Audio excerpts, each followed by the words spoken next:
নমস্কার বন্ধুরা, কেমন আছো সবাই? আশা করি সবাই ভালো আছো এবং সুস্থ আছো। KM বেঙ্গলি ফুড অ্যান্ড লাইফস্টাইলে তোমাদের সবাইকে স্বাগত জানাই। আজকে তোমাদের সামনে আরেকটা নতুন রেসিপি নিয়ে হাজির হয়েছি। কাঁচা চালের সন্দেশ কতটা লোভনীয় হয়েছে দেখো। আর এই সন্দেশটা দেখার পর কেউ বুঝতে পারবে না যে সন্দেশটা কী দিয়ে বানানো হয়েছে আর কতটা সুন্দর হয়েছে। ভিডিওটা স্কিপ না করে পুরো ভিডিওটা দেখতে থাকো। আর যদি আমার চ্যানেলটা সাবস্ক্রাইব করে না থাকো তো প্লিজ সাবস্ক্রাইব করে পাশে থাকার অনুরোধ রইল। এখানে দেখো একটা সন্দেশ তোমাদের ভেঙে দেখাচ্ছে, কত সুন্দর হয়েছে। চলো রেসিপিতে যাওয়া যাক। প্রথমে কড়াই নিয়ে নিয়েছি, কড়াইতে আমি 2 চামচ ঘি দিয়ে দেব। ঘিটা দিয়ে আমি ভালো করে ঘিটা গলিয়ে নেব। ঘিটা গলে যাওয়া পর্যন্ত আমরা অপেক্ষা করব। আর এই সময় গ্যাসের আঁচটা একদম লোতে রেখে দিতে হবে।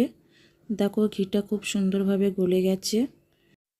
চালের মিষ্টি বা সন্দেশ তৈরি করার জন্য 200 গ্রাম গোবিন্দভোগ চাল নিয়ে নিয়েছি। মিষ্টি যে কোনো চাল দিয়ে তৈরি করতে পারেন। আমি এখানে চালটা ধুয়ে শুকিয়ে ঝরঝরে করে নিয়েছি। তারপরে ওই ঘিয়ের মধ্যে চালটা দিয়ে দিলাম। বাটার কিংবা তেল দিয়েও তোমরা ভাজতে পারো। একদম লো আঁচে চালটা ভেজে নিতে হবে। ঘি আর গোবিন্দভোগ চালের সুন্দর একটা সেন্ট দারুণ বেরোচ্ছে। এইভাবে নাড়তে নাড়তে যেমন চাল ভাজা হয়ে যায় তেমন হয়ে যাবে। একদম আঁচ জোরে দিয়ে ভাজা যাবে না, এরকম লোতে ভাজতে হবে। লাল হতে একটু সময় লাগবে। চালটা যখন ভাজবে একটু কষ্ট করে অনবরত নাড়তে থাকবে, তাতে সব চাল সমানভাবে লাল হয়ে যাবে। তা না হলে কোনো চাল লাল হবে, কোনো চাল সাদা হয়ে থাকবে। এই সময় গ্যাসের আঁচটা লোতে রেখে দিতে হবে। আবারও বলছি, গ্যাসের আঁচটা একদম লোয়ে রেখে দিতে হবে, জোরে দেওয়া যাবে না, তা না হলে চালগুলো পুড়ে যেতে পারে। আর দেখো নাড়তে নাড়তে চালটা কত সুন্দর লাল হয়ে এসছে, কত সুন্দর রঙটা ধরেছে। এবার এই চালটাকে আমরা নামিয়ে নেব। চালটা নামিয়ে নিয়ে আমরা চালটাকে ঠান্ডা করে নেব। এবার একটা মিক্সার গ্রাইন্ডার নিয়ে নিয়েছি, তারপরে তাতে আমি সেই চাল ভাজাগুলো দিয়ে দিলাম। চাল ভাজাগুলো সবগুলো আমি একেবারে দিয়ে দেব। এবার আবার দেখো কিছুটা কাজু বাদাম আর কিছুটা কাঠবাদাম দিয়ে দিলাম। দিয়ে এটাকে আমি ভালো করে একটা দানা দানা করে গুঁড়ো করে নিয়েছি। খুব মিহি করে পেস্ট করলে হবে না, দানা দানা করে গুঁড়ো করতে হবে, তাহলে মিষ্টিটা খেতে খুব সুন্দর হবে এবং দানাদার হবে। এবার দেখো কড়াইতে আমি চলে এসেছি। কড়াইতে আমি হাফ বাটি চিনি দিয়ে দিলাম। এখানে যেহেতু গুড় ব্যবহার করব না, তাই আমি এই চিনিটাকে ক্যারামেল তৈরি করে নেব। এরপর ওই চিনিতে 1 চামচ জল দিয়ে দিলাম। তারপরে এই অবস্থায় 5 মিনিট মতো রেখে দিতে হবে। একই সময় নাড়াচাড়া করা যাবে না। চিনিটা যখন হালকা লাল হয়ে এসছে তখন এবার আমি ভালো করে এটা নাড়িয়ে চাড়িয়ে নেব। ক্যারামেলটা সুন্দর একটা লাল রং ধরা পর্যন্ত আমরা অপেক্ষা করব। আর এটা সাধারণত খুব একটা পুড়িয়ে ফেললে হবে না। যখন সুন্দর একটা লাল রং ধরে আসবে তখন এই সময় আমরা দুধটা দিয়ে দেবো। আর এটা সাধারণত দেখো গুড় ব্যবহার করব না, তবুও দুধটা দেওয়ার পরে দেখা যাবে মনে হচ্ছে যেন আমি এখানে গুড় ব্যবহার করেছি। দুধটা আমি প্রথমে অল্প করে দিয়ে দিলাম, তারপরে সবটা ছেঁকে দিয়ে দিলাম। এখানে আমি 500 গ্রাম দুধ নিয়েছিলাম। দুধটা ক্যারামেলকের সঙ্গে ভালো করে মিশিয়ে নিতে হবে। গুড় ব্যবহার না করেও পুরো মনে হচ্ছে যেন দুধের সাথে আমি গুড় মিশিয়েছি। তোমরা চাইলে এই জায়গায় গুড়ও দিতে পারো। এবার আমি ওই দুধে আবার হাফ বাটি চিনি দিয়ে দিলাম। চিনিটা দুধের সাথে ভালো করে নাড়িয়ে চাড়িয়ে আমি এটা মিশিয়ে নেব। এবার আমি 2 চামচ গুঁড়ো দুধ দিয়ে দিচ্ছি। আমি এখানে 2 চামচ গুঁড়ো দুধ ব্যবহার করেছি, তোমরা চাইলে এর থেকে বেশি করেও দিতে পারো, তাহলে সন্দেশটা আরও খেতে সুন্দর হবে। দুধটা জাল দিতে দিতে দেখো প্রায় ঘন হয়ে এসছে। দুধটা নাড়তে নাড়তে এই সময় আমি কয়েকটা এলাচের দানা বার করে রেখেছিলাম, সেই এলাচের দানাগুলো দিয়ে দেবো। এলাচের দানাগুলো দেওয়ার পরে এটা খেতেও খুব সুন্দর লাগবে আর এর ফ্লেভারটাও খুব সুন্দর আসবে। দেখো দুধটা ভালো করে নাড়াচাড়া করে নিচ্ছি। দুধটা এরকমভাবে 5 মিনিট আমি নাড়াচাড়া করে নিয়েছি। নাড়াচাড়া করার পরে দুধটা আমাদের দেখো খুব সুন্দরভাবে ফুটে উঠেছে।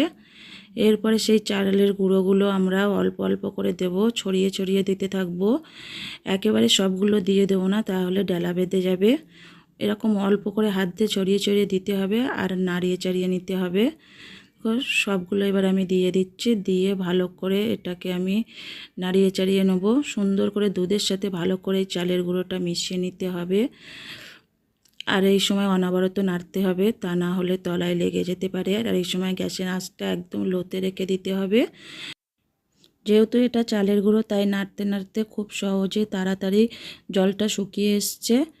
আর এরকম পর্যায়ে তোমরা 2 চামচ ঘি দিয়ে দিতে পারো। আমি আর এখানে ঘি দিলাম না, যেহেতু চালটা ভাজার সময় আমি অনেক করে ঘি দিয়ে দিয়েছিলাম, তাই আর ঘিটা দেব না। এবারে এটাকে যখন দেখতে হবে নাড়তে নাড়তে একটা দলা পাকিয়ে আসছে এবং কড়া থেকে এমনি এমনি ছেড়ে যাচ্ছে, তখন বুঝতে হবে যে এই ডোটা আমাদের পারফেক্টভাবে তৈরি হয়ে গেছে। দেখো বন্ধুরা, কালারটা কত সুন্দর এসছে আর এটা দেখতেও কত সুন্দর হয়েছে, মনে হচ্ছে যেন গুড় দিয়ে তৈরি করেছি। এবার আমরা ওইটাকে ডোটাকে ভালো করে ঠান্ডা করে নেব।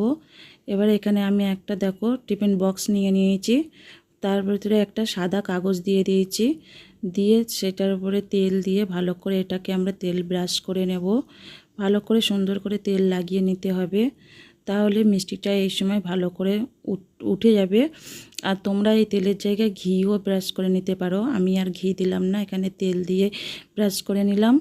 এবারে ওই ডোটা আমরা দিয়ে দেব, দিয়ে হাত দিয়ে ভালো করে চেপে চেপে এটাকে আমরা সেট করে নেব। এখানে আমি ডোটা হালকা ঠান্ডা করে নিয়েছি, কারণ এটা যেহেতু প্লাস্টিকের টিফিন বক্সে দিচ্ছি, সেই জন্য ঠান্ডা করে নেওয়ার কারণে এখানে কোনো অসুবিধে হবে না। এরপর মিষ্টিটা ভালো করে চেপে চেপে আমি এখানে একটা সেট করে নিয়েছি মিষ্টিটাকে সেট করে নেওয়ার পরে এবারে আমি এই টিফিন বক্সে ঢাকনা চাপা দিয়ে দেব। দিয়ে এটা তোমাদের যদি হাতে সময় থাকে তাহলে তোমরা ফ্রিজে না দিয়ে এমনি আধা ঘন্টা রেখে দিতে পারো। আমার কাছে হাতে সময় নেই বলে তাই আমি ডিপ ফ্রিজে 10 মিনিটের জন্য রেখে দিয়েছি। তারপরে দেখো এটা সুন্দরভাবে সেট হয়ে গেছে। এবার এটাকে আমি একটা প্লেট দিয়ে উল্টে নেব। উল্টে নেওয়ার পরে দেখো খুব সুন্দরভাবে এটা এমনি থেকেই ছেড়ে এসছে। দেখো বন্ধুরা, সন্দেশটা কত সুন্দর দেখতে হয়েছে। এবারে এই সন্দেশটাকে আমি একটা ছুরি দিয়ে সমান ভাগে দুটো ভাগ করে নেব প্রথমে। দেখো এখানটা কত সুন্দর সেট হওয়ার কারণে এখানটা কত সহজে কেটে যাচ্ছে, একটুও মানে সন্দেশটা ভেঙে যাচ্ছে না। দেখো কত সুন্দর হয়েছে, আমি তোমাদের একটা তুলে দেখাচ্ছি। দেখো কত সুন্দর সেট হয়েছে, দেখতেও কত সুন্দর হয়েছে। এবার এই মিষ্টিটা আমরা সমান ভাগে ভাগ করে নিয়েছি, তারপরে একটা ছুরি দিয়ে এটাকে আমরা পাতলা পাতলা করে কেটে নেব। আমি এখানে সন্দেশটা চৌকো চৌকো করে কেটে নিচ্ছি, তোমরা যেরকম পারো সেরকম শেপ দিয়ে এটা কেটে নিতে পারো। আর দেখো কাটছি কত সুন্দরভাবে এটা কাটা যাচ্ছে, একটুও মিষ্টিটা ভেঙে যাচ্ছে না। আর সন্দেশটা সত্যি খেতে খুব সুন্দর হয়, তোমরা বাড়িতে অবশ্যই একবার বানিয়ে খেয়ে দেখবে আর আমাকে কমেন্টে জানাবে কেমন হয়েছে। আর দেখো সন্দেশগুলো এবার তোমাদের একটা তুলে দেখাচ্ছি, কত সুন্দর দেখতে হয়েছে। দেখো এই সন্দেশটা একদম বোঝা যাচ্ছে না যে কাঁচা চাল দিয়ে তৈরি করেছি। আর এটা দেখো একদম মিষ্টির দোকানের মতো পারফেক্ট সন্দেশ দেখাচ্ছে। আর দেখো আর একটা তোমাদের তুলে দেখাচ্ছে কত সুন্দর হয়েছে। এরকমভাবে আমি সব কটা সন্দেশ ভালো করে পিস পিস করে কেটে নিয়েছি। এবার একটা সন্দেশ নিয়ে তোমাদের ভেঙে দেখাবো কত সুন্দর হয়েছে। দেখো ভিতরটাও একদম দানাদার হয়েছে, আর এটা খেতে সত্যি খুব সুন্দর হয়। আর যদি এই রেসিপিটা তোমাদের ভালো লাগে তাহলে লাইক, কমেন্ট, শেয়ার এবং সাবস্ক্রাইব করতে ভুলবে না। সুস্থ থাকবে, ভালো থাকবে, দেখা হচ্ছে পরের কোনো ভিডিওতে। Bye bye.